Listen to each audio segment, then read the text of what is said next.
ज़रूरतमंद की मदद तो सभी करते हैं और सभी ने की भी होगी। किसी ज़रूरतमंद की मदद करना अच्छी बात है।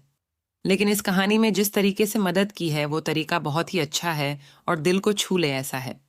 ये कौन सा तरीका है ये जानने के लिए आपको पढ़नी होगी ये कहानी। एक लड़का पैदल किसी रास्ते से जा रहा था। उस लड़के ने देखा कि सामने वाले बिजली के खंभे पर कागज की पर्ची चिपकी पड़ी है और उस पर्ची में कुछ लिखा हुआ है। वो लड़का थोड़ा नजदीक जाकर पर्ची में क्या लिखा है वो देखने लगा। उस कागज की पर्ची में लिखा था, कल इस रास्ते से गुजरते वक्त मेरे 100 रुपये कहीं गिर गए थे। मैंने ढूंढने की बहुत कोशिश की लेकिन मुझे वो नहीं मिले।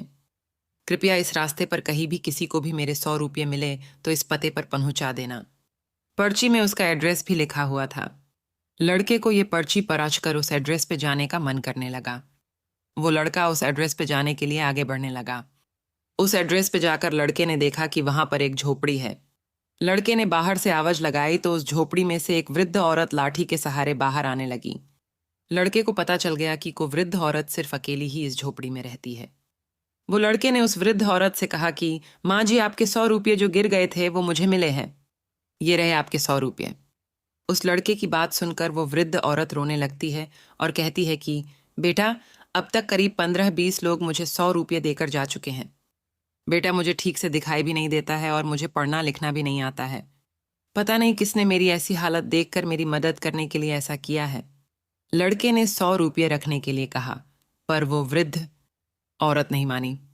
लड़के के बहुत आग्रह करने के बाद आखिर में वो वृद्ध औरत मान जाती है, लेकिन वो उस लड़के से कहती है कि तुम जाते वक्त वो पर्ची वहां से फाड़ कर फेंक देना। मुझे पता नहीं कि किसने मेरे पे तरस खाकर ऐसा किया है। लड़के ने कहा, माँ जी, आप इस बात की फिक्र मत करना, मैं वो पर्ची फाड़ दूंगा। अब वो लड़का उस वृद्ध औरत के घर से निकल जाता है। थोड़ी देर चलने के बाद उस लड़के ने सोचा कि आखिर मुझसे पहले आए हुए उन 15-20 लोगों को भी इस माँ जी ने वो पर्ची फाड़ने को कहा होगा, लेकिन उनमें से किसी ने भी पर्ची को नहीं फाड़ा, तो फिर मैं क्यों फाड़ दूं। वो लड़का उस पर्ची को बिना फाड़े ही वहां से चला जाता है। उस लड़के के मन में उस व्यक्ति के लिए बहुत ही आदर और सम्मान था जिसने ये तरीका ढूंढा था और इस जरूरतमंद वृद्ध औरत की मदद की थी। मोरल: हमारे मन में सिर्फ किसी ज़रूरतमंद की मदद करने की इच्छा होनी चाहिए, क्योंकि मदद करने के तो बहुत सारे तरीके होते हैं। हम किसी भी तरह मदद कर सकते हैं।